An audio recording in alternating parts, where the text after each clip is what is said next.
Hi guys, my name is Amish Tripathi and I'm the director of the Nehru Center. The Nehru Center is the cultural wing of the Indian High Commission in the UK, and we've been in existence for many decades, and we organize wonderful events at this very auditorium, which is in Mayfair in central London. Sadly, as you can see, the auditorium is empty. It has been empty since we were all put into lockdown due to the coronavirus pandemic.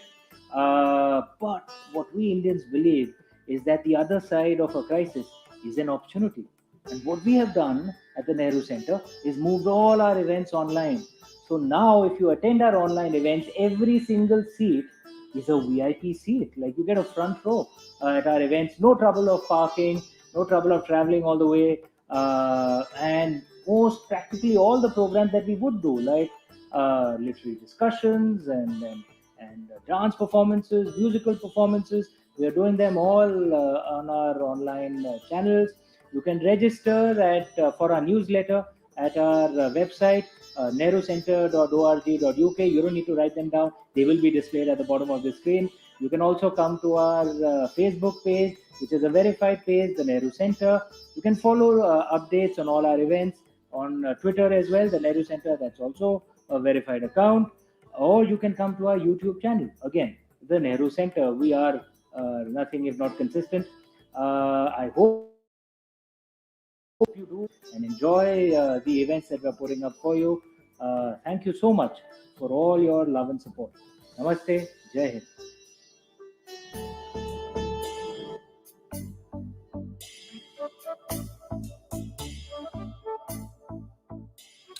Namaste.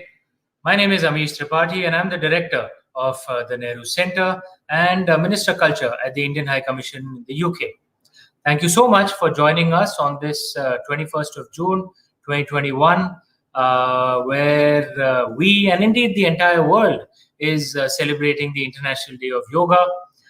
From when the UN chartered this day across the world at the request of the Indian government, at the request of our Honorable Prime Minister Narendra Modi ji, the popularity of the International Day of Yoga has grown by leaps and bounds. Now you almost have to be living under a rock to not have heard of the International Day of Yoga, and we are delighted to put up a wonderful program guided by the Indian High Commission in the UK to put up a wonderful program at the Nehru Center in London with speakers, I mean, who are the absolute best in the science of yoga and the greatest gurus and teachers from the Vyasa Institute and various others, and of course various international experts on yoga as well. It is a wonderful program we put together, and we hope that you enjoy it and learn from it. And to take you through this wonderful program, our host for the day, may I invite Rageshwari up on stage. As I'm sure all of you are aware, Namaste Rageshwari. As I'm sure all of you are aware, Rageshwari is a renowned actress and singer and a motivational speaker. She is, and we are honored that she is gracing this stage and hosting this very, very important program on the Nehru Center online platform. Over to you, Rageshwari. Thank you so much, Amish Bhai. My dear friends, namaste, assalamu alaikum, and a big hello. But today I must say namaste. The divinity in me bows down to the divinity in you. Welcome to the International Day of Yoga 2021. This is a special episode being brought to you by the Nehru Center, UK.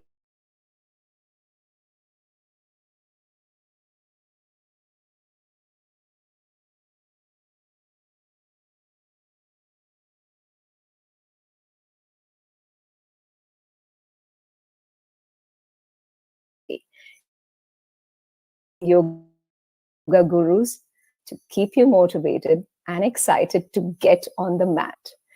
But first, let's hear Her Excellency Gayatri I. Kumarji, our Indian High Commissioner to the UK. On the 7th International Day of Yoga, we welcome each and every one of those who have joined the High Commission of India in the UK in this very special virtual yoga session. For the first time, we are doing yoga with simultaneous participation across England, Wales, Scotland, and Northern Ireland in a session of meditation and select asanas. At the very outset, I would like to thank diaspora organizations everywhere in the UK for their enthusiasm, their leadership, and their contribution in helping their communities to receive the ancient Indian knowledge of yoga and teaching them to practice it correctly to derive its life-changing benefits. This year, as we know, the theme for International Day of Yoga is Yoga for Well-being. When Honorable Prime Minister of India, Shri Narendra Modi ji, had first introduced yoga in the 69th session of the UN General Assembly in 2014, he had remarked that yoga is not just about exercise. It's a way to discover the sense of oneness with yourself, with the world, and with nature. That day, the 21st of June, was proclaimed as International Yoga Day by the UN General Assembly almost unanimously. Honorable Prime Minister has also very well described yoga as health insurance with zero budget.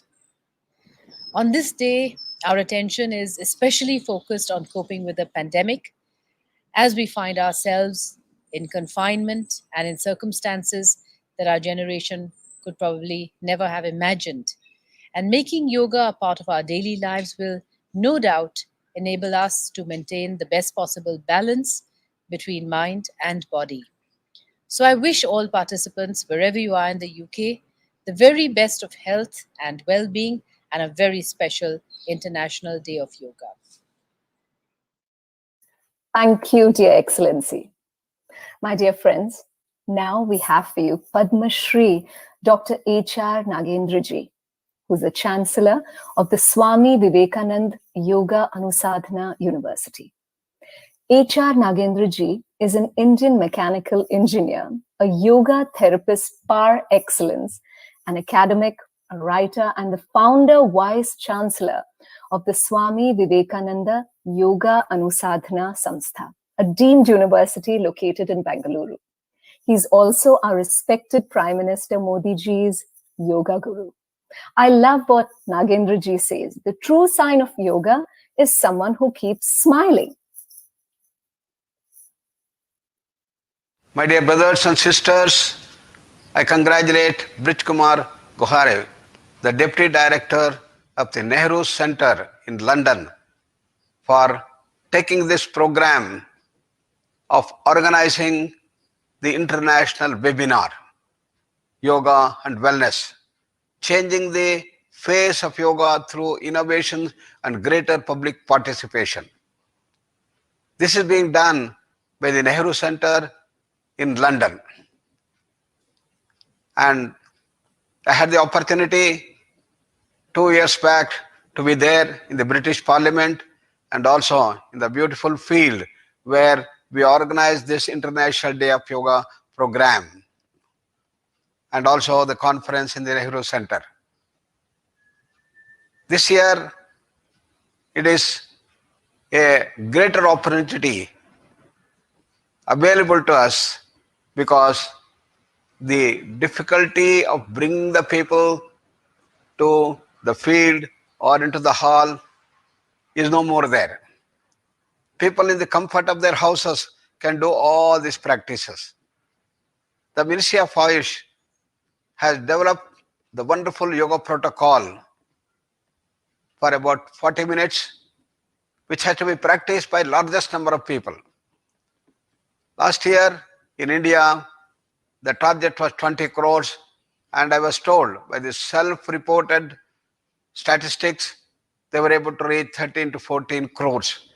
This year, target is higher, and it's possible because it's all online this year. In the comfort of the houses, they can do this.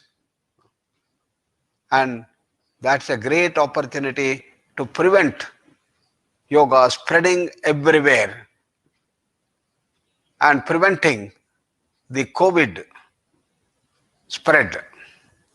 Particularly in UK, it has been a devastating experience with such mortality unseen. And therefore, large number of our doctors who are associated with our institution, SVYASA, have been telling how bad it was. And many of them got recovered so nicely because of the practice of yoga protocol that we had developed for the COVID. Simple integrated yoga protocol we have for people below 16 years, from 16 to 60 years, and above 60 years. Lakhs of people throughout the country and all over the world have used this to prevent themselves from getting stuck with the corona. And for people who are already positive, hospitalized, and in difficult situation, we have developed other modules, very simple modules to practice many times during the day. Even lying down on the bed, they can do that. Brahmari is one such pranayama.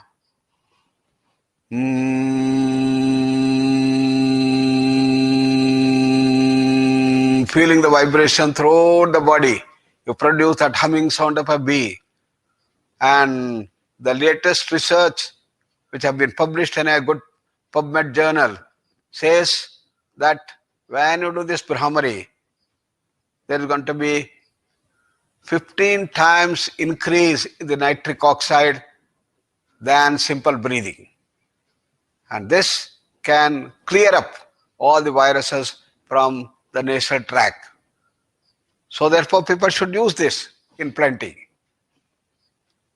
And these are the small integrated protocols we have brought out to bring deep relaxation at the body level, slowing down up to the prana level, calming down up the mind level, and bringing equanimity at the emotional level, overcoming the fear of the COVID because of the possibility of a death by increased the respiratory problems and the infection spreading very fast throughout.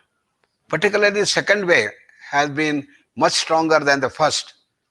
I was told it is 80% stronger than the others. And people are predicting the third wave, probably it may be even bigger and faster and more powerful. Therefore, we all have to prepare ourselves with a strong immune system and see that we combat this and do not succumb again to this COVID message. This can happen when we keep our immune system strong, full of vitality, energy, and health, and not get weakened and not get distorted. There are two possibilities for the COVID to spread in our system because of these two reasons. Why do the immune system become weak? It is very well known that stress has an immunosuppressant factor.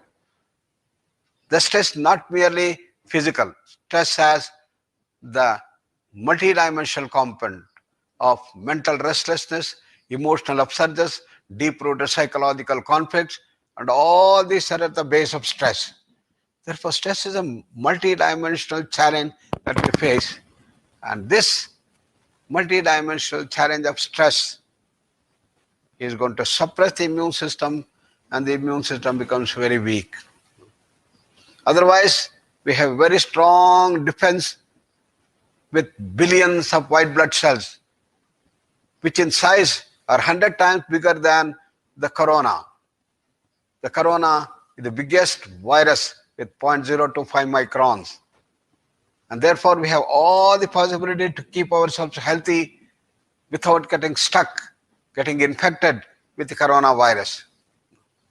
But if the stresses are more, if the fear is more, anxiety, tension, stresses, they all will suppress the immune system, and the strength of the immune system will go and be shaken up. Yet another thing that immune system has is the NK cells. They are something like a border security force. If the corona enters through the nose, then it can clear it off. So we have all the opportunity to keep ourselves fit, healthy, hale and healthy, and full of energy and vitality. The second possibility is to have a distorted perspective with the immune system. In yoga, it is called viparaya. Viparaya is the wrong knowledge. The immune system has a wonderful capacity to find out who is a friend, who is the enemy. And all the enemies it throws away, gobbles them up, kills them. If they are good, if they are favorable, it will promote them. And this is the right perspective that the immune system has.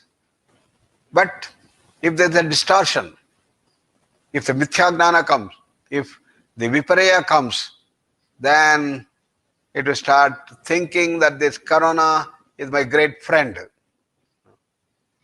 See, the structure of corona is so nice. It's a beautifully done, spherical in nature with offshoots from there. Looks very beautiful. So the immune system may get attracted and say, okay, come on in, and can allow corona to grow. So both these things can be avoided by the regular practice of yoga, because it is going to be bringing the right knowledge base and see that the entire dimension of the immune system is kept alive. And yoga can reduce the stress very effectively, much more than good sleep. And thereby the immune system is kept healthy, strong, full of vitality and energy. Therefore, I request all the members of your institution, the alumni, the present faculty and others, everybody to the practice right from today, and see that largest number of people practice on 21st June, and helping the Ministry of Ayush to spread this message to more than 20 crores of people in India and all over the world. And kindly send the details of each of these programs that you do, and also the number of people who attended this program, to Ministry of Ayush before the 21st ends. And I wish all the best for a successful event, and to see that we spread the message of yoga to a large number of people all over the world. Namaskar, dhanyavad. Thank you so much, Nagendraji. Friends, now we have Alessandra Pecorella, the founder and director of Aditya Yoga School for Conscious Living, and it's right here in London. It's safe to say that Alessandra may be Italian, but has an Indian soul. She's a true yoga guru. Alessandra will be taking us through a sadhana dedicated to Surya. I personally feel that the more we connect to Mother Earth and the Sun Lord, the more we will thrive. Alessandra is the first UK prana flow trainer authorized to train teachers in this method. She's a master in kriyas, karma, bhakti, meditation, pranayama, mudra asanam, and techniques that have been passed down from generations by the great saints of the Himalayas. Let's have a look. Namaste, dear friends. Happy International Yoga Day and Summer Solstice. I am Alessandra Pecorella, founder of Aditya Yoga School for Conscious Living, which is based in London.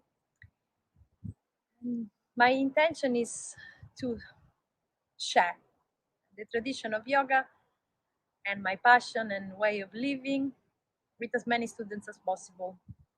Today, I would like to thank in particular Rajeswari from the High Commission of India for inviting me to share this short video on this very special occasion where we celebrate yoga globally, which of course we know that yoga coming from India has been an amazing tradition, set of techniques, a discipline, art, and science, which has been passed down from guru to student, from teacher to student, from millennia, and now is, enjoyed by the millions all across the globe. So we have this day to celebrate. Also, this is a very special occasion, a marker in the cycles of time to connect and give our thanks for our life force, prana, to the sun, which is the main source of prana. Prana is life force, vitality. In more modern scientific terms, would be the plasma, the solar radiation, the solar wind, which is emitted by the sun and keeps our solar system working. So our sadhana is dedicated to Surya, Surya being one of the main gods from Vedic times. And this mini sadhana, very brief sadhana, sadhana is the practice that the yogi does in order to get specific goals. This sadhana dedicated to Surya is meant to awaken our understanding of the importance of staying connected to natural cycles. Natural cycles, of course, are regulated mainly by the sun and the moon, but also the moon receives its light from the sun, and all of light of life on planet Earth depends upon the sun. Therefore, our biological clock being regulated by this clock of the sun, the more we can sync up with it, the more we can live a healthy, happy, and fulfilling life. The sun is also a symbol for something higher, for source, the highest form of intelligence, which regulates evolution on the planet. So for us, it's going beyond the mundane to some level of spiritual, always staying connected through all the layers of the self, from the physical, so taking care of our physical body with specific routines, which are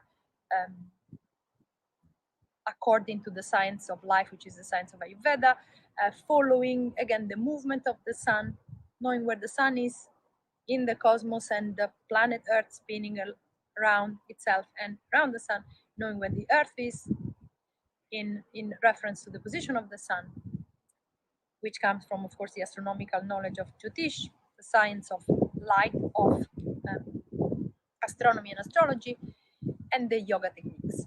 So having put this together for you, what I offer is a very, very short sadhana, very simple, because we only have a few minutes, in which we do a brief meditation. The intention is that we align our spine, our energetic channel, through the cycle of the breath. Every time we enter into a state of meditation, we enter into a rhythmic breathing, and everything in nature has a rhythm. As soon as we out of rhythm, eventually we fall into disease, disharmony and disease comes. So the first thing is gonna be our conscious breath, and the breath is like the sun is breathing. We can think that when the solar radiation is peaking towards summer solstice is the peak of the inhale. We're building up all the energy into our system. And when the solar radiation decreases, we're going from solar maximum, a summer solstice, to solar minimum, a winter solstice. Then is when the exhale happens. So we could think about our system with the inhale and exhale. We say the inhale up and the exhale down, because there is this building. Same as summer solstice, we could feel that the energy is building, and then the energy is decreasing. And this is the way nature does, and we are nature. So with each and every breath, very, very simply, by bringing our vital function of breathing to the conscious level, so by simply shifting from the unconscious to the conscious, the breath is the only function that we can, vital function that we can bring from the autonomic nervous system to the conscious level. By doing that, we're already connecting to that which is nature. On top of this conscious breath, we bring this dharana, which is this concentration, the visualization of the orb of the sun. Is you could wear the colors of the sun. Of the orb of the sun is you could wear the colors of the sun, which is of course the range of the red and yellows and oranges. And we can gaze into the sun just at sunrise and sunset. Please do not gaze into the sun unless it's those two very specific times of the day, because the solar radiation is gonna damage your retina.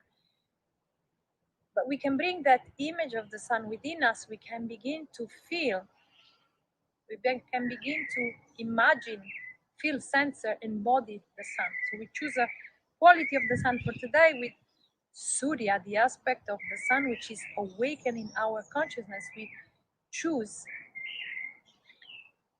to connect to source, to understand that there is something bigger which regulates our life. So we kind of step out of, sometimes our vision is too small. We expand our vision immediately and our perception shifts. So once or twice a day, we reconnect with something bigger. And this is already our power, transformative power of our sadhana. As yoga is meant to give you tools which make your life better. Those tools should be simple. You should be able to access those tools instantly. You don't have to step on a mat and do crazy postures. Of course, if we had longer time, I will show you the classical Surya Namaskar, the salutation to the sun with the 12 asanas. We could go into the bija, into the seed syllables, activating your center with sound. We could go to the 12 sun mantras. But we're staying instead just only into this brief meditation, conscious breath, hands in Hasta Mudra. Closing our eyes, bringing the attention inward to the space between the brows and beginning to feel the breath, natural breath, rising and falling down.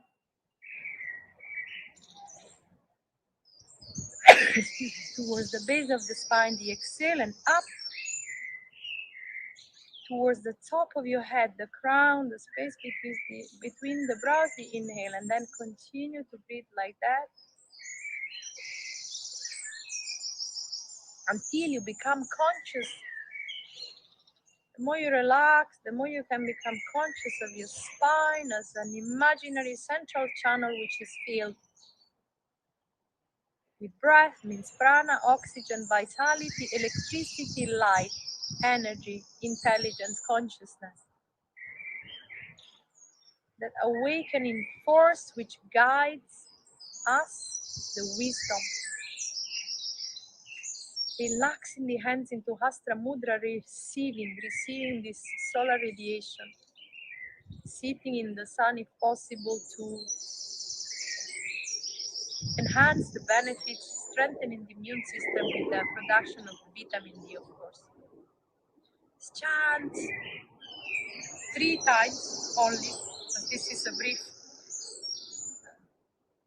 very brief sadhana. Ideally 12, because 12 is the number that connects us with the energy of Surya, or 108 for your meditation session. Om Surya Devaya Namaha. I give thanks to the sun god, the sun, source of awakening, of enlightenment, of light, of intelligence, and repeating, we take the deeper and deeper from the conscious to all the layers of the mind, emerging only from the meditation when you feel ready. Let's do these 3 rounds of chant. Palms fully open, inhale. Let's chant Om to open it up. Om.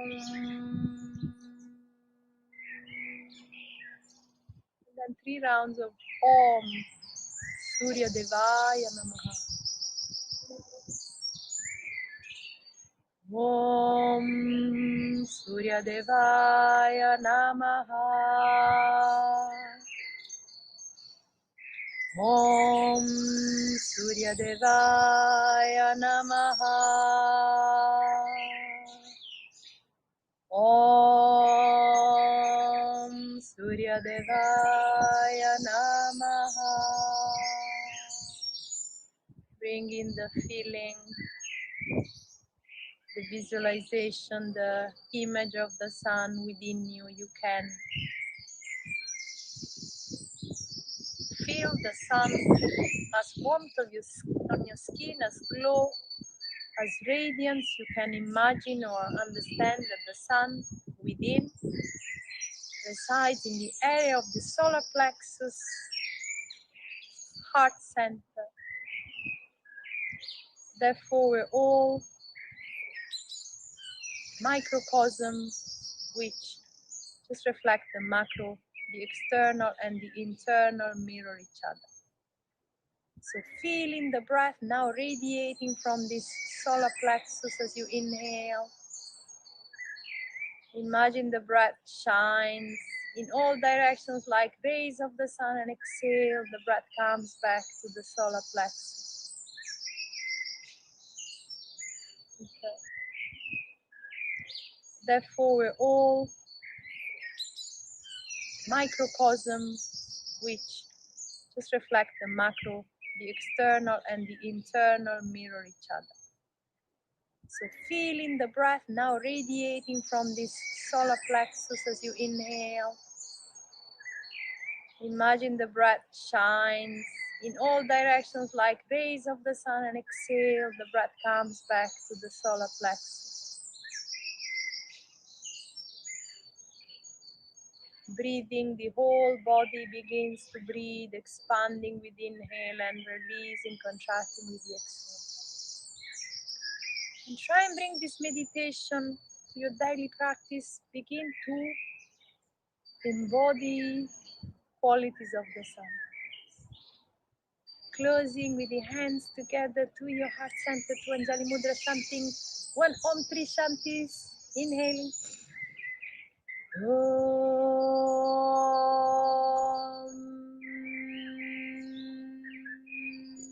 Shanti Shanti Shanti. Peace. Peace, peace. Happy International Yoga Day and Summer Solstice. Namaste. So they say yoga is a mirror to look at ourselves from within. Let's look within. Now let's talk about Ayurveda. Ayurveda is made up of two words, Ayu and Veda. Ayu means life and Veda means knowledge or science. Thus, Ayurveda in totality means science of life. It incorporates all aspects of life, whether physical, psychological, spiritual, or social. What is beneficial and what is harmful to life? What is a happy life and what is a sorrowful life? All these questions and lifespan allied issues are elaborately and emphatically discussed in Ayurveda. Ayurveda is considered as one of the ancient healthcare systems. The All India Institute of Ayurveda has been conceived as an apex institute for Ayurveda. It aims at bringing a synergy between traditional wisdom of Ayurveda and modern tools and technology. The institute offers postgraduate and doctoral courses in various disciplines of Ayurveda. Today, we have with us Director of the All India Institute of Ayurveda, Dr. Tanuja Manoj Misri, to share her insights. Your Excellency, Madam Gayatri Hisar Kumar, Deputy High Commissioner Charan Singh, all the esteemed members of the High Commission of India, including Madam Yamuna, Mr. Rahul, Director Nehru Center, Sri Amish Tripathi ji, Mr. Guhare, and all the distinguished guests who have joined in this webinar to be organized on 7th International Day of Yoga. My namaste from All India Institute of Ayurveda under Ministry of Ayush, and let us celebrate International Day of Yoga 2021 with the theme Be with Yoga, Be at Home, Yoga for All. And as I'm really proud to share that Yoga, along with Ayurveda, is the greatest gift to the humanity from India, and it is soft power of India. Not only yoga, but Ayurveda and yoga, we call it as AYURYOGA. It's really useful and essential for maintaining wellness, healthy living, improving quality of life through prevention and management of diseases, as it contributes and deals with prevent and present day healthcare challenges.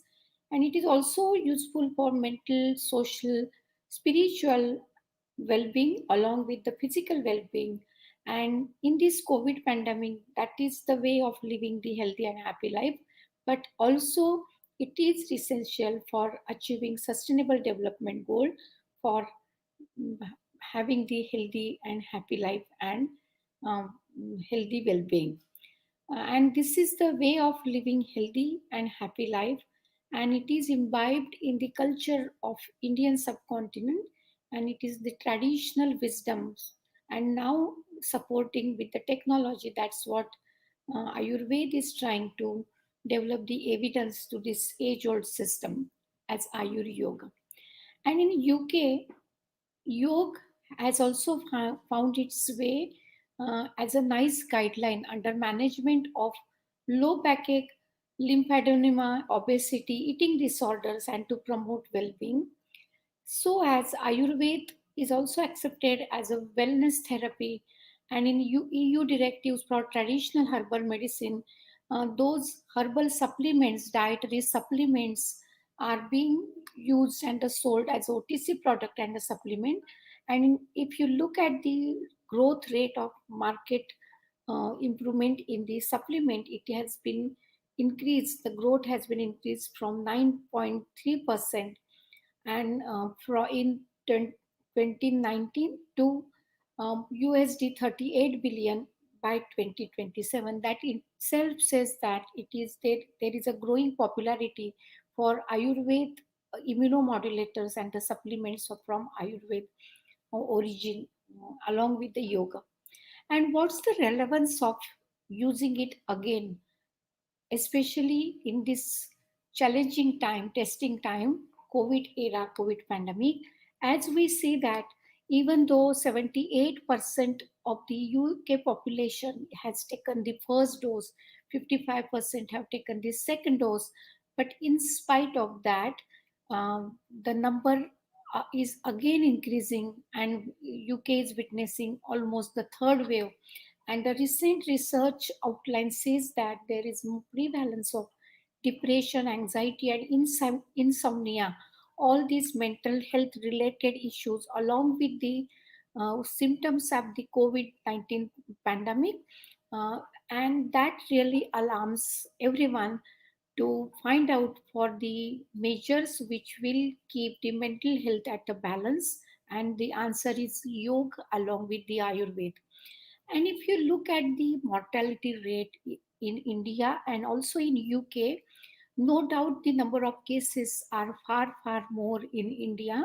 But if you look at the data, even with the Delta virus, which is really causing this second wave, third wave, even in 90% of the new COVID cases in UK, but in India, the percent of the mortality death rate was and it's still 1.23 in spite of high infection rate, and in versus in UK it is 2.82. So that again alarms everyone to supplement, to complement with the complementary and alternative measures along with the standard of care which is being practiced in UK forum.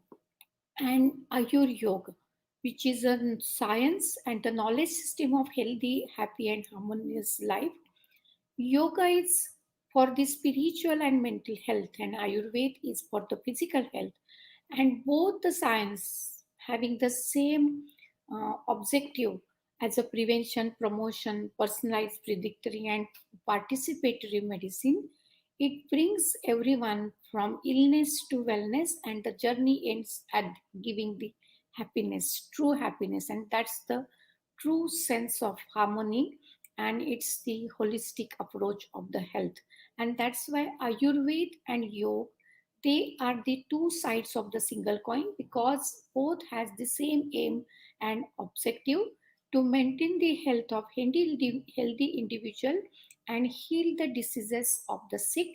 And yoga, as we practice in its whole Ashtanga yoga, it really helps in experiencing the truth by realizing the true nature of ourselves and the universe. And along the path of yoga and yogi also gains health, happiness, tranquility, and the wisdom. And that's the need, true need in this challenging time. And more importantly, yoga, this International Yoga Day, which is practiced now almost in more than 200 countries, that really helps us in bringing the harmony within the selves, harmony within the external environment. And 200 countries we have united together. We are physically apart but socially connected. And this yoga day has brought everyone on the same platform. And if we add Ayurveda to that, that really brings the harmony at the physical, mental, and spiritual level. That's what Patanjali had indicated. Yogena chittasya padena vacha malam sharirasya cha vaidyakena. So you have to use Ayurveda along with yoga to attain the complete holistic health. And if we look at the current pandemic situation worldwide, for maintaining, for managing mild to moderate and also severe cases of the COVID-19, the way, even though there are vaccines of various nature, but the true anti-COVID drug is yet to be established. All the scientists across the globe, they are trying their hard, the best to get it. But what is being used is a immunosuppressants, antibiotic, antivirals, and the steroid. And the outcome is no doubt 99% patients they are getting out of this situation, but the resultant is the immunosuppressed stage. The immune system becomes weak, and that leads to post COVID fatigue, long COVID, all other issues of the mental health like irritability, depression, anxiety, and sleeplessness, and many others. So the way is that use the immunopromoting measures, immunomodulating measures, which are mainly mentioned, and that is the strength of Ayurveda as a immunomodulation, rejuvenation, and which is mind and body oriented and holistic well-being during and after the infection. And that's the true integrated Ayuryoga model we have developed and the practiced at All India Institute of Ayurveda, which is under the Ministry of Ayush Tertiary Care Hospital. And how really it helps that this SARS-CoV infection that really leads to the cytokine storms, and that leads to the target organ damage. And what does Ayurvedic herbs, the simple, easily accepted and easily available home care measures like tulsi, giloy, ashwagandha, cinnamon, ginger, black pepper, all what they do, the research says that they block or weaken the interaction with the RBD and ASE2 receptors by using the Ayurveda management. And this protein spike of the virus that the all these measures does not allow to bind at the receptor site, and that really helps in minimizing the replication of the virus, and the body's response to the virus is minimized, and hence the cytokine does not happen, the inflammatory process are halted. And that's how the lung and the respiratory tissues, the respiratory system is being protected, because as we know that this COVID has really led to the lung fibrosis, interstitial lung tissues, and that is a permanent damage, irreversible damage. But if we integrate Ayurveda food, holistic Ayurveda food, along with the lifestyle, rejuvenation, and diet, yoga, pranayama, meditation, that really helps to protect the vital organs, especially the lung, heart, kidney, and the arteries, and the brain, and the mind all together. And simple asanas like pranayama and the asana practice improves chest expansion and cardiopulmonary functions. Asana stretches and relaxes nerves, muscle, and promote free flow of energy throughout the body, and they nourish and tone specific neglected organs and the glands. Hence, everyone, what the protocol we have developed, it necessarily involves 30 minutes yogasan along with the breathing exercise and the pranayam, and also includes Brahmari, Om chanting, and Kapalabhati, and also Anulom Vilom Pranayam, and that really brings down the level of the stress hormones, the corticals, and that really helps in bringing down stress and anxiety, and also increase antioxidant protection. So that's how the integrated and the holistic model, integrated in the sense that All India Institute of Ayurveda is a traditional medicine tertiary care hospital, but it is supported with all the advanced technology for the diagnosis like RT-PCR, inflammatory markers, immune markers, CT, radiology, and we also have the testing center. Then we have all the tertiary care facilities and the referral mechanism and the committed and dedicated staff, because the name itself of the COVID Health Center is a care with compassion. So that healing touch, human touch, because patients are physically apart but the socially connected. That's the environment where our healthcare workers, they are also posted 24/7 in the COVID Health Center, and the patients are staying in the red zone, but our healthcare workers are doing also practicing yoga and other Ayurveda kadha, herbal tea, nasal administration like Anutel as a nasal shield, and all safety measures of Ayurveda and yoga together along with the patient. And the patient say that I have become negative, but I'm going home with the positive attitude. And that's how the integrated holistic way of management is really being practiced, and elsewhere also the same model is being practiced in elsewhere in other hospital. That includes Ayurveda, yoga, meditation, pranayam, and patient recreational activity, and also a dedicated Ayurvedic medicines which are time tested and safe, along with the oxygen therapy and integration of the conventional medicine also if required. That if you can see at the chart that among 632 patients treated, 94% were treated holistically with the pure standalone Ayurveda and yoga measure, and their average recovery period was brought down to 10 days. Mean recovery time was 5 to 6 days, minimized to 50%, and 99% got their RT-PCR negative within 10 days, and the post-COVID complications were almost negligible. And most importantly, their progression of the severity from mild to moderate to severe, that was also the reduced. That's the data says. And if we look at this data as a post-COVID complication, you can see that all the symptoms like fatigue, dyspnea, joint pain, chest pain, those have been reduced significantly from 90 to 20%. That's how it's most safe, time tested, and very simple to use with all the spices and the home care measures. And with the same, the AYURVEDIC kit as a preventive kit, which included Avla based jam, that is Chavanprash, Guduchi, Anutel, Sinshamani Vati to healthcare workers. We have distributed to front-line warriors.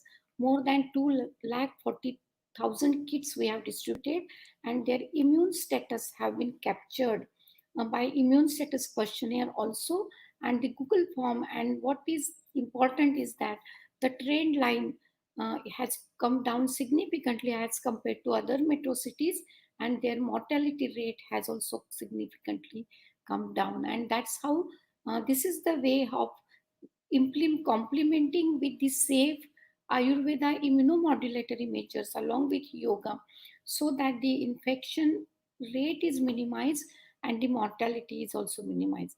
And with the same intention, we have also given all those immunomodulatory measures to healthcare workers at All India Institute and many others. And you can see that compared to other hospitals, those who are taking herbal tea, nasal application of the oil, Sanchamanivati, giloy base, and the herbal supplements, they are comparatively safe. And I'm happy to say that it is almost negligible mortality, where the healthcare workers' mortality is more than 14 to 16%. And if we integrate yoga and Ayurveda in the conventional measure, the delivery and the service becomes more safe. And the Ministry of Ayush also has initiated various studies, health advisories, research projects with double-blind controlled clinical trial, public health initiatives uh, to help the people for improving their immune system, as well as creating awareness of the healthy behavior, healthy lifestyle, and the diet. And the result is that the market of the health supplements and immunomodulatory drug has increased multifold. These are the validated guidelines not only for the prophylaxis but for the practitioners, post-COVID management, the management of the COVID in the children, in the geriatric with the comorbid conditions. So these are the various guidelines which are being practiced in spirit, with the full spirit, and the evidence has been created. And very importantly, all the Ayush registered practitioners, more than 8 lakhs, they have also been integrated, and their service have been also integrated in the mainstream medicine, and they are also working as a COVID warrior. And that resultant is the integrated model that is really helping the citizens of India to minimize the mortality in spite of the high COVID incidents. And you can see that the market of the Guduchi, Tulsi, Amalaki, Ashwagandha, that has really increased multifold, 200%, 100% in some cases. And all those measures have been validated scientifically by an interdisciplinary task force from the various sectors. It's the basic scientists, it's the doctors, and the Ayurveda traditional medicine scientists, and 4 candidates like Withania somnifera, Glycyrrhiza glabra, Tinospora cordifolia, Piper longum. They have been introduced and officially introduced as Ayush 64 for the mild and the moderate cases, and also for the prevention and the post-COVID management. And the in vitro studies for understanding molecular mechanism of all those preventive measures have also been studied with the basic labs of the CSIR. And we are really, it is heartening to note that the Anutel, which is a nasal shield, if we apply on the cell line also, and on the hamster model, it has been observed that there is a 90% reduction in the viral load. So at the entry level, the entry of the virus is checked. And that is like a mask, double mask, biological and the physiological mask, what we are using. And all the physical measures like gargling with turmeric and saline, and the steam inhalation and the herbal tea is really helping a lot, along with immunomodulatory measures which have already been discussed. But in mild cases, some herbal formulations like Sudarshan Ganavati and many others, Guduchi based formulations, are really very useful in this mitigating this infection, the pandemic situation. And the same is being studied in the scientific rigor with our MOU partners, with the USA, UK, Brazil, South Africa, Argentina, Germany, and Israel. And more than 124 research studies have already been initiated, and the results are awaited. And the interim trend says that the results are really encouraging. And you can see when we add the efficacy of Ayush 64, the results are really encouraging. And the trend line, pre and post, you can see the maximum patient recover and become COVID negative by 8th day of Ayurveda treatment.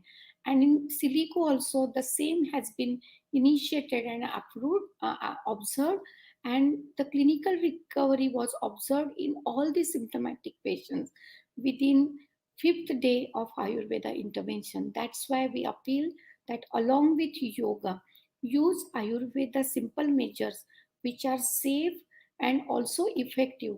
And we have been also successful in capturing the data on the digital, on the mobile app, which is very easy to be practiced in UK also, where the respondents have said that more than 80% of the respondents, they said that they have been benefited by these immunomodulator measures in preventing the infection or secondary prevention, that the preventing the severity of the disease, and 99.99% have been recovered by using either turmeric, ashwagandha, Tinospora cordifolia, tulsi, Ocimum sanctum. All these spices like uh, cumin, garlic, cinnamon, or any of the spice of the choice, which is available in the kitchen, because it is a antiviral, immunomodulator, anti-inflammatory, and that really helps in really minimizing the symptoms and the complication of the COVID-19. And with this appeal, the success stories continues, and we say that Ayurveda and yoga to be soon included in UK's NHS also. And the role, we don't say that it is the alternate, but we say that we appeal that it can complement to the effect of the NHS already, and NHS being the wellness center global, these complementary services can be integrated for the benefit of the humanity and the citizens at a large on the UK. And that's worldwide recognition and acceptance of yoga and Ayurveda. We are looking through our MOU partners in UK, London School of Hygiene, Warwick University, and the Prince Charles Foundation. And with this, what we really hope as a way forward, you can see that the death rate in India due to COVID-19 is 1.24, much lower than many other developed countries. For example, 2.81. So the the number is higher, but the death rate is little significantly low, and the recovery is also much higher. So with this, why it is so? It is by having our own traditional wisdom, indigenous system, Ayush, Ayurveda, and yoga practice together. And this is the way of forward and the message to everyone, that let us integrate best of the West and the East for the positive, healthy environment and for the health and happiness for all. And with this word, we say that use the spices, use the diet judiciously, when to eat, what to eat, how to eat. You take your diet wholesome between sunrise to sunset, and take the rest during these night hours. And your day should be 8 3s are 24, 8 hours sleep, 8 hours professional work, and the 8 hours your devote to your work life balance, which includes your exercise, yoga, recreational activity, diet, panchakarma, and use the immunomodulatory herbs. So this is a perfect work life balance, will bring more happy state of the mind, and which will reduce the anxiety, stress, and depression, and that will definitely induce the tranquility of the mind and a good sleep. And that is the main reason. Even our very esteemed MOU partners in UK, with the Prince of Wales Charitable Foundation and All India Institute of Ayurveda under Ministry of Ayush, our honorable presidents also mentioned in Twitter that we are looking for meaningful partnership in minimizing the mental health issues, depression, anxiety, fibromyalgia, and many others like COVID-19. And that is possible only by integrating AYURYOGA in the standard of care which UK is offering now.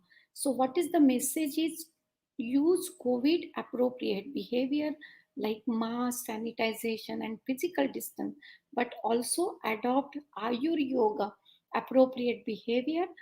That's the natural way of living, new normal. That's the natural vaccination till the everyone is gets vaccinated, and that is the way of living. healthy, and happy. Thank you, one and all, and we wish you happy 7th International Day of Yoga. Let us practice it together. Yogaha samatvam uchyate. Namaskar. Thank you, Manu. Thank you for this wonderful deliberation. We have few questions from the audience. The first question from the audience is that why should we practice yoga and Ayurveda together? Yes, yoga is for mental and spiritual well-being, and Ayurveda is for the physical well-being. And Ayurveda and yoga, they are the two sides of a single coin, as mental and physical health are the two sides of a single coin. So to attain the holistic health and health in its true sense, both Ayurveda and yoga should practice together, and that is the real essence of attaining the health and happiness. Thank you, madam. That was a wonderful explanation. Now we would like to know what is the take-home message from this presentation? The take-home message from this presentation is the new normal, even in the post-COVID era also, COVID-appropriate behavior to be followed, but to get the happiness state and the true state of health, we have to follow Ayurveda and AYURYOGA appropriate behavior, which includes diet, wholesome diet, good lifestyle, health supplements from simple, safe immunomodulators from Ayurveda, and practice of yoga minimum for 30 minutes in a day. So it's a Ayuryoga appropriate behavior along with COVID appropriate behavior is the way of new normal. Thank you, madam. Thank you very much. Yoga does not just transform the way we see things, it transforms the person itself. And up next is a living example of that. Sarah Tomlinson, who is an author, a yantrika, and a yoga guru. Sarah has worked miracles in her life. Her life has great similarities with mine, like giving birth at 40. Sarah is here to share time-tested tools and wisdom that has transformed her own life. Tools that have helped her become more fully the woman she is meant to be. In her case, being a mother at 40, finding her dream man and living her dream life professionally. By working with the ancient art of yantras and Ayurvedic astrology, she will uncover your personal life purpose and all the unique attributes you already do have. This is, in fact, who you already are. I cannot wait to see this. Hi, hello and welcome. My name is Sarah Tomlinson, and I'm very honored to be here today. Thank you to Rageshwari. It's an International Day of Yoga, and I thought it might be nice to talk a little bit about how yoga is not just about your physical body, but it's to do with the energy body. So that's the energy inside your body that flows, right? When we're feeling happy and exuberant, when we're in love, when we're relaxed, we have a sense of joy in our energy body. That can be helped in a few different ways, and that is what is also responsible for keeping our immune system healthy. So breathing exercises are going to be very helpful. It's also known as your breath body. So we're going to tune into the breath. That is directly going to reduce your stress and boost your immunity. And it doesn't have to be complicated. It doesn't have to be rigorous, strict counting. It can literally be you pausing. So go ahead, stop what you're doing, take a seat, or maybe just standing. Settle into your body. Let's close our eyes. We'll do this together. And we're going to take a nice deep breath in. And that breath is already going to be moving through any space that feels tight. And then open your mouth to exhale. Good. Do that again. Take a deep breath in. Open your mouth and exhale. And as you feel the tension slipping away, hopefully you're going to feel a softening in your body. I can feel my abdomen softening a little bit, my jaw softening a little bit. Things like laughter therapy are also going to be very good, right? For relaxing your jaw, getting that vitality going, moving. What else can we do to help our vitality and our immunity? One thing is to do with color. So eating a range of colors, very good. Wearing a range of colors, especially ones that make you feel really relaxed and happy, very good. And one of the most important things that I want to share with you today is the color and space around you. So your outer space is known as Vastu, organization of your outer living space. Also, we call it Feng Shui, right? So Feng Shui, Vastu is the art of placement. How are you mirroring your outer space to reflect an ease in your inner space? Right? So if you're pretty stressed and you come into a cluttered home, how does it make you feel? Dishes are piled high, right? Everything's crowded, dirty. I imagine it's going to add to your feeling of stress. So the opposite is also true. If you can not only keep your home nice and clean, but also clear and in the style that suits you. So we all have a different style. Some of us will want to have vibrant colors around. Others of us will want to have something more soothing. So I have this moon yantra behind me that I painted. Yantras are also a very soothing practice. So art making will be also soothing and boosting to your immune system. I like to be surrounded by these gentler colors, even the silver, purple, right? It's a little more gentle.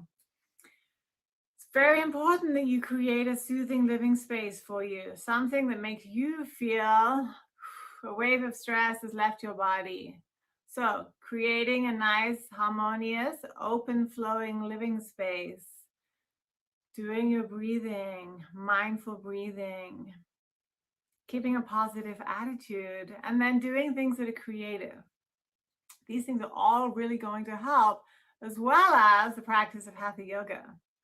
You're going to see how your inner world that you really study during Hatha Yoga gets reflected in your outer world, and one can really help the other. So I am closing. I've shared my most important points for the day, and I'd like you to close your eyes again. Take another breath in and out. You can close your mouth this time. Take another breath in and out. And this time we're going to close with an Om. You can Om with me, inhaling.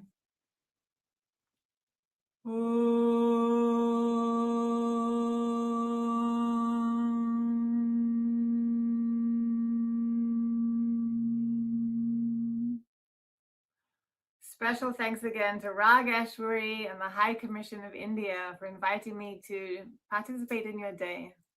Thank you. So now, dear friends, when I had my facial paralysis in the year 2000, I owe yoga my recovery, because I did so much yoga on a daily basis, especially Iyengar yoga.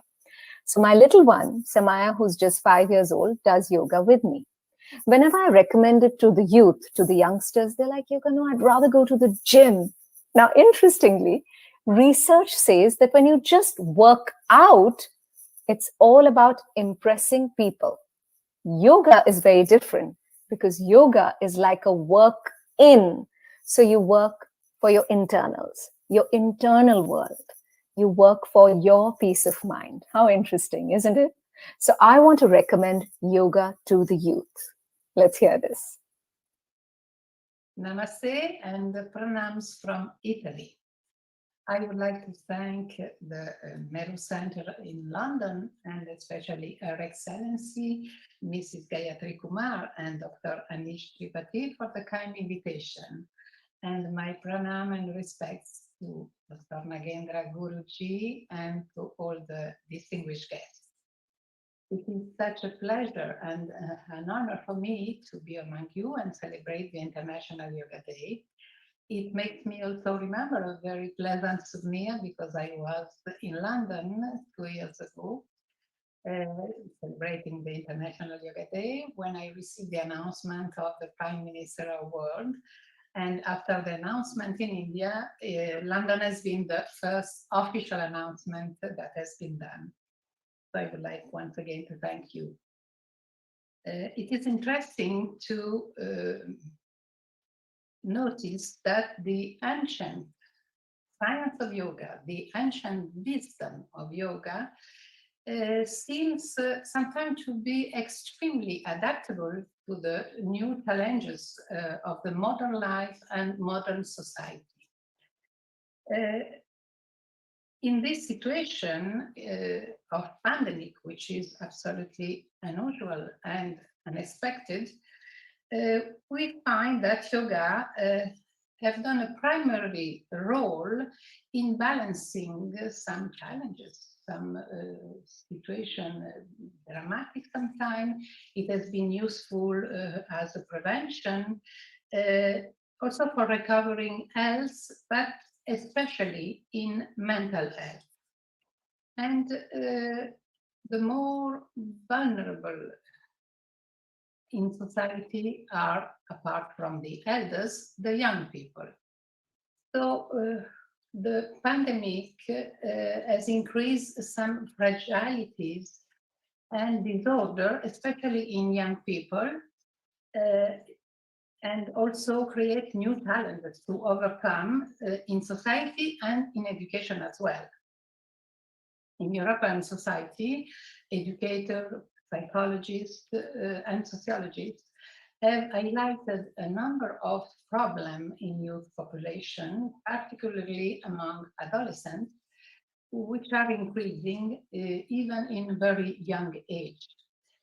So even before the pandemic, young people are experiencing nowadays a problem of anxiety, panic attack, and depression, with an increase in risk factors for psychological illness that can lead sometimes to violence and in dramatic situations, sometimes also to suicide. The WHO report that globally, depression is one of the leading causes of illness and disability among adolescents, and that suicide is the third leading cause of mortality among young people aged from 15 to 19, which is really dramatic. So special programs have been set up in all countries of the world for promotion and prevention of mental health in young people, focusing on the development of emotional management skills, strengthening resilience, and building meaningful social and emotional network. These are the three main projects that WHO has appointed. This even before COVID. The pandemic accentuated the mental health distress and risk for young people. Particularly the prolonged social distance and isolation, the lack of contact and direct encounter with the peer groups and school environment, which are essential for adolescents, together with the uncertainty of the pandemic, especially among the young population, and heightening the sense of insecurity about the future. This has created many anxiety, depression, and sometimes accelerating the onset of real psychic pathologies. Precisely because of the pandemic, it is absolutely an unusual situation. So even adults have to adapt and adapt quickly and create new methodologies in distance education in response to the discomfort and pathology without the support of many studies and scientific research, but relying more on empirically and on initiative or intuition. In particular, distance learning initially experienced with a pleasant amusement because kids and young people stay at home, they don't have a big charge of work to do. After some time, cause serious repercussions on learning process and on the psychic health, especially for children, developing fear, isolation, and loneliness. Psychologists and psychiatrists, once again, have drawn attention to the psychological and relational impact of the pandemic on young people, highlighting an increase in all the cases that can suffer this population. These problems are confirmed also by recent study carried out in Italy by Child and Adolescents Welfare Association, and also by some research, they are at the beginning, of course, in the Italian Psychiatric Society. All these reports notice an increase in mental disorder that will drag on for some time, even after the pandemic. And they are creating a kind of underground behavioral pandemic. So during the social distancing, everyone has to stop sport and recreative activity and even yoga classes. So we have to adapt the new online modes. Well, we can see that in that case, pandemic have been useful to make an input in looking for new way of spreading yoga, of continuing the practice of yoga. So for adults, the practice of yoga during lockdown has been extraordinarily useful, a great opportunity to cope with the stress, the difficulties. Some teachers have also structured new programs, new methodology for the online practice of yoga also for children and young people. And we notice that they all have followed the course with interest, experiencing the well-being that has motivated them to continue for several months. We have some courses for kids, very young kids, and they were waiting the day of the yoga class with a lot of joy. It has been useful also for adolescents, and we have adopted also some programs for students of university that appreciate very much not only the theory of yoga, but also the practice we have done online.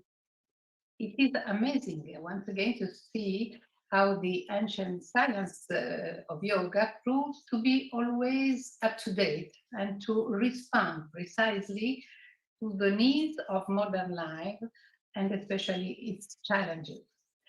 The methodology of yoga seems to have been structured to deal with situations of great change that inevitably involve stress and suffering, as in the pandemic situation. So yoga has many facets, of course, that makes it adaptable and effective in many contexts.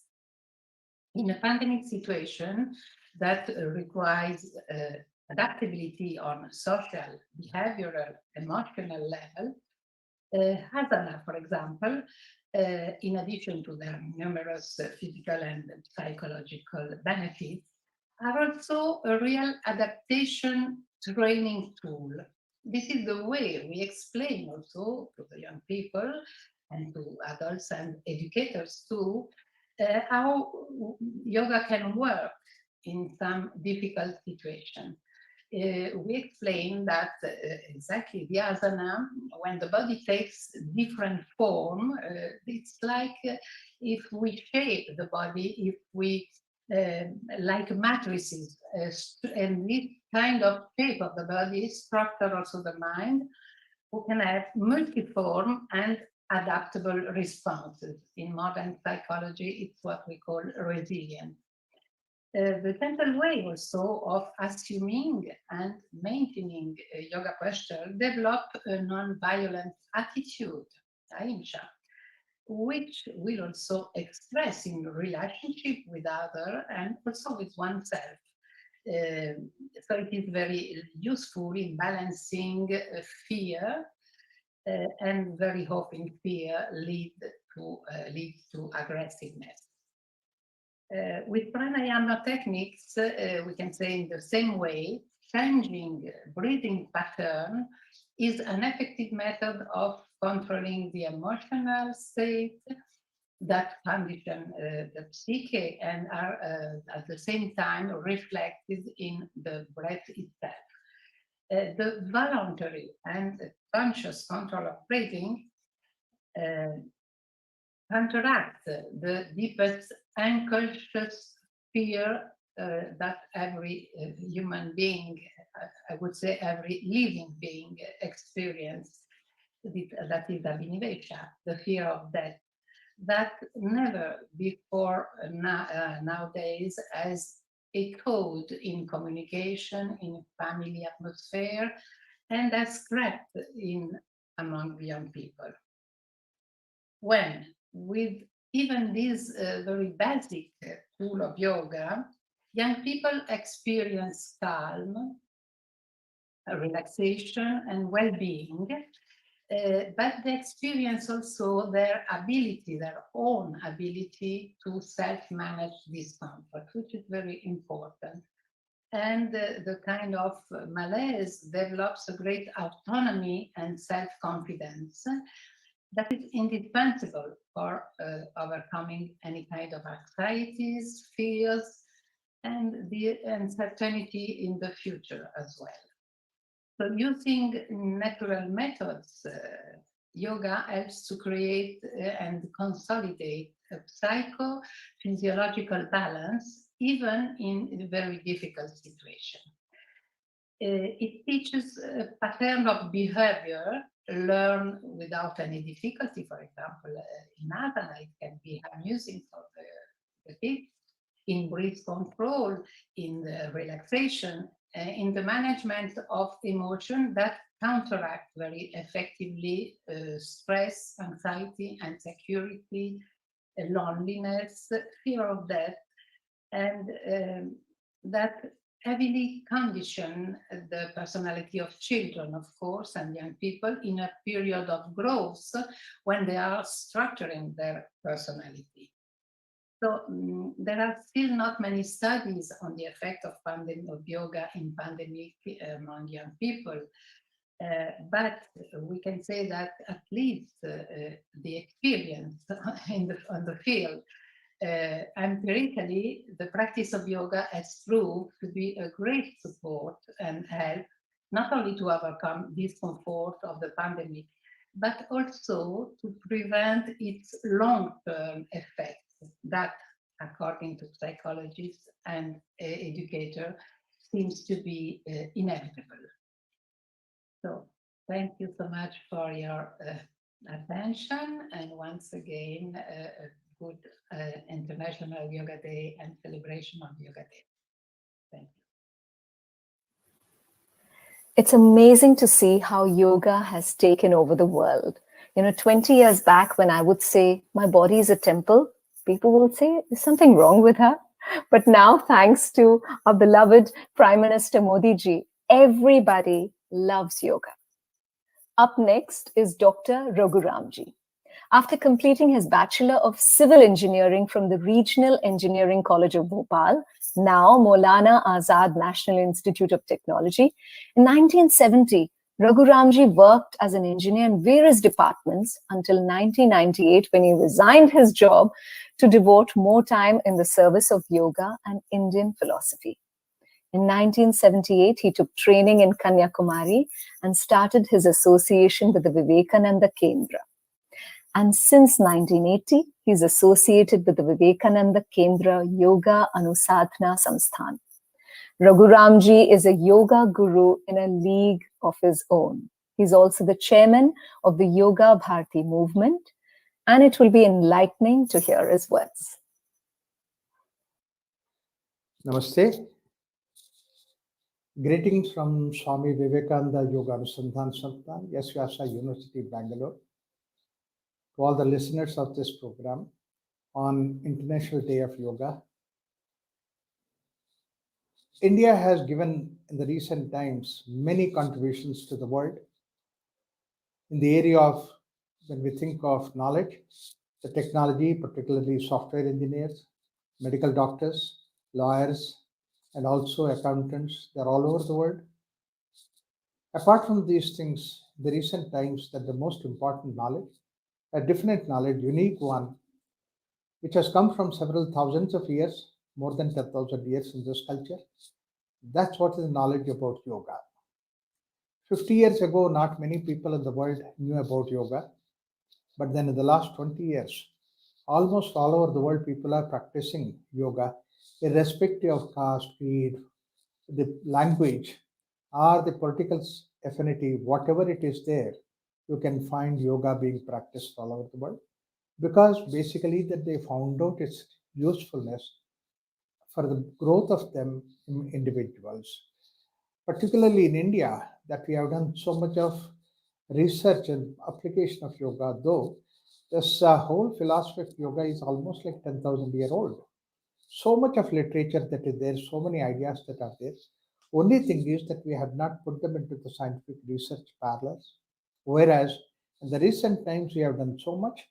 As a result of it, we're able to develop the ideas of yoga in the application of management and also in the application of education, where all the rest of the education is for the improvement of the world outside, and knowledge and improvement of oneself within is what yoga can do. So it formed a very important application in the field of yoga in education. And apart from that, there is another major area where we have done a lot of researches in the field of yoga for health. Particularly, one thing is that we counter the sickness, but more important thing is we maintain the health, preserve the health, and improve the health. Because the very fact that the definition of yoga is supposed to be that going back to yourself, tatha drashtuhu swarupi avasthanam. And the definition of health according to the Indian philosophy is also swastha. When I'm in myself, that's what is health. Aswastha, when I'm away from myself, that's what is the sickness. So therefore, the definition of health is also going back to yourself. Sickness is going away from you, whereas the definition of yoga is to go back to yourself. Therefore, the definition of yoga matches with the health definition. We have done so much of research in the application of various areas, especially in the field of most of the stress-related disorders, like, for example, diabetes, hypertension, anxiety, etc., etc.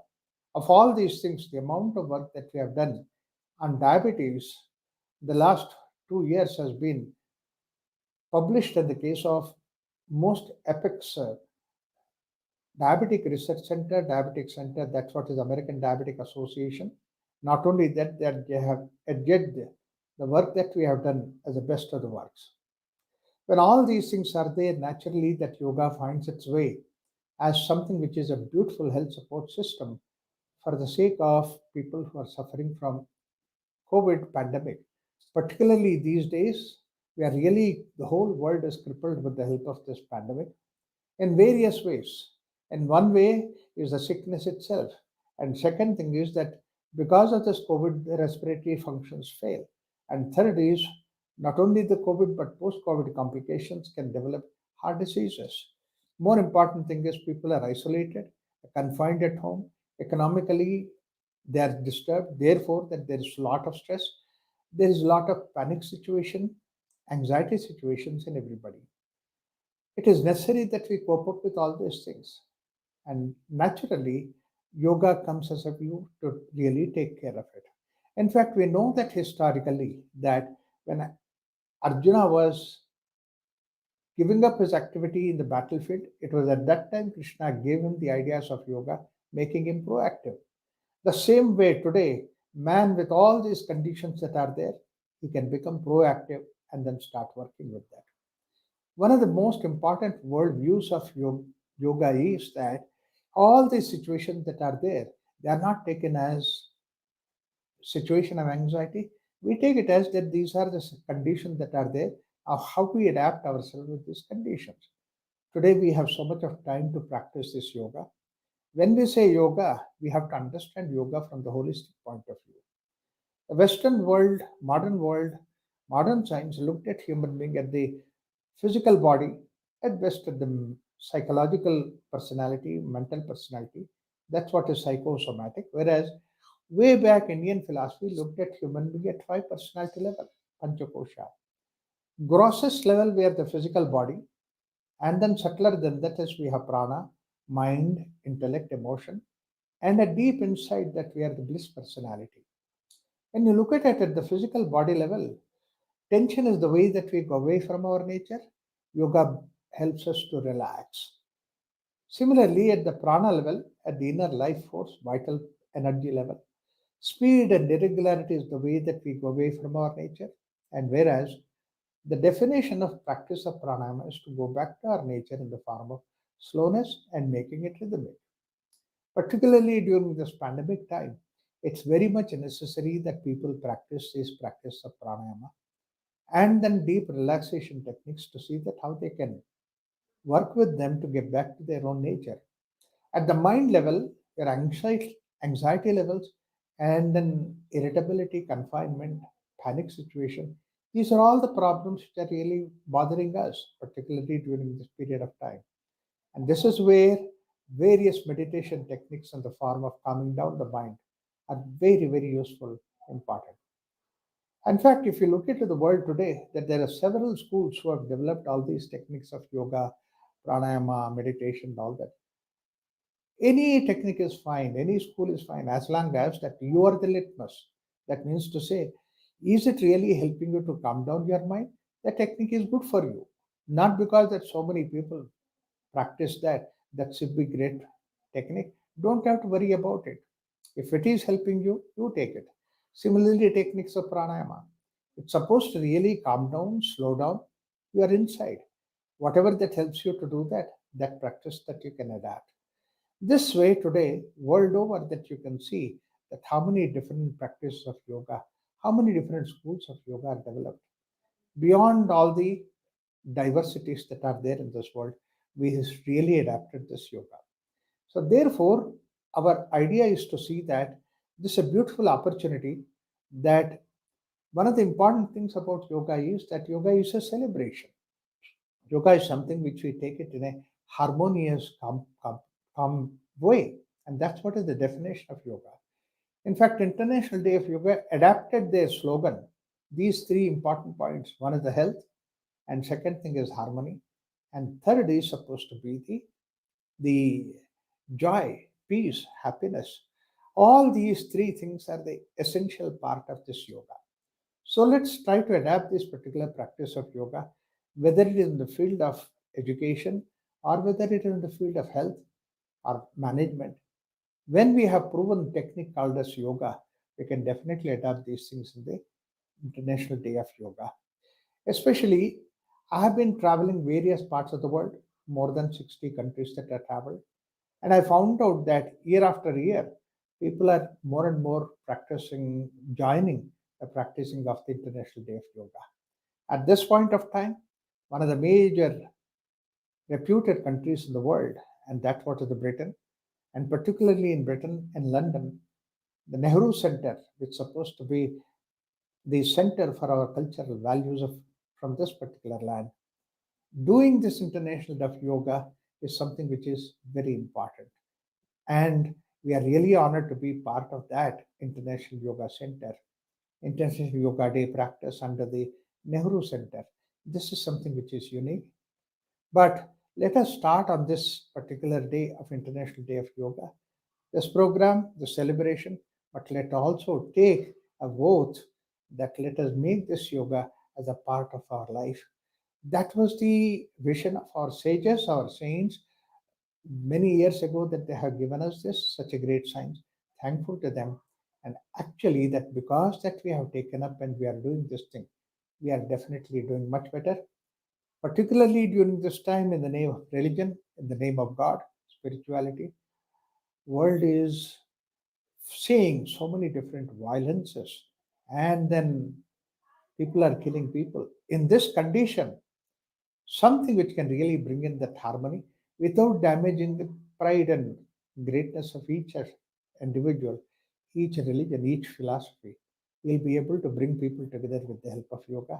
Yoga is one platform.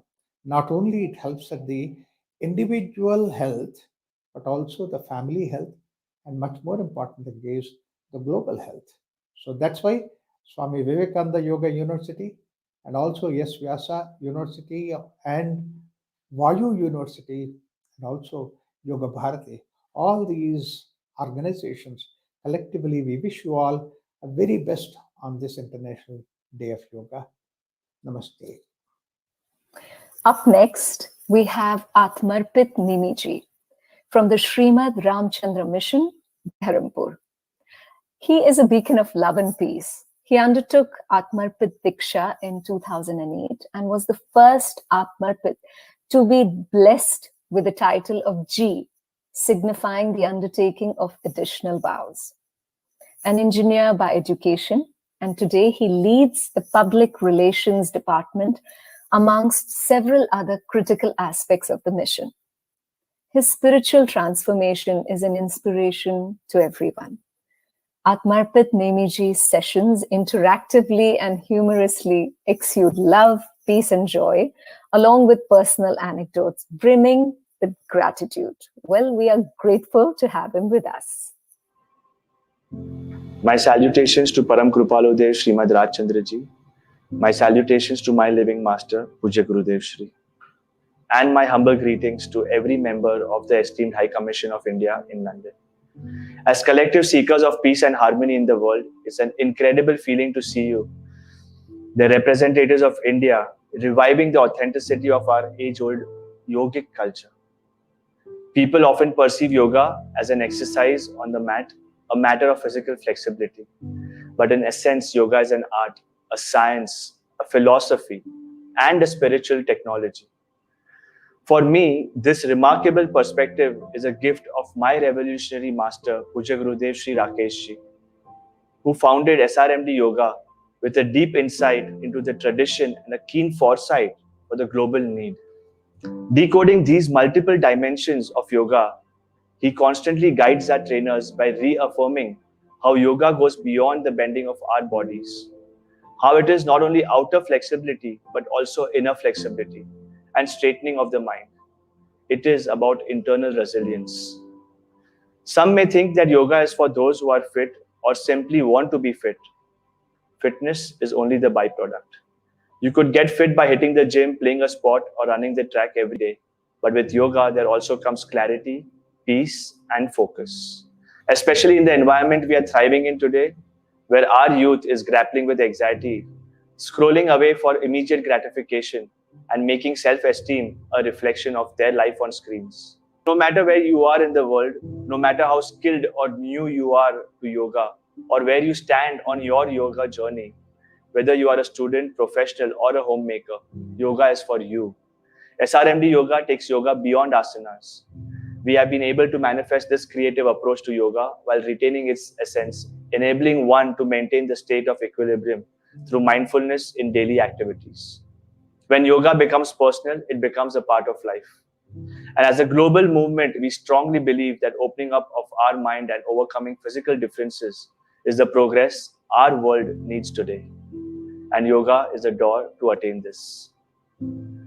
That is why, on this occasion, as leaders and representatives of a progressive state, I would really like to appreciate High Commission of India in London for redefining harmony by first choosing to enhance inner harmony. And it is this inner harmony and peace that goes a long way in establishing global harmony. Thank you for being ambassadors of not just a nation, but also national well-being. And most importantly, thank you for being ambassadors of not just India, but also its indigenous culture and heritage of yoga. I would like to thank everybody for being present. And in the end, I would just say a short prayer for world peace. Shivamastu sarva jagataha parahita nirata bhavantu bhuta ganaha dosha prayantu nasham sarvatra sukhi bhavatu lokaha.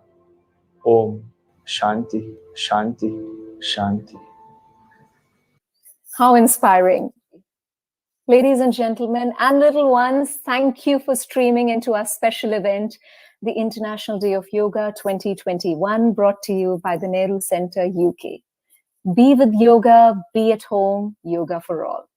A big thanks to our fearless director, Amish Tripathi ji, our team at the Indian High Commission and the Nehru Center, UK. Friends, I wish you all great health, wealth, and happiness. Tons of yoga and peace of mind. Stay well and stay safe. Here's wishing you all a happy International Day of Yoga. Namaste.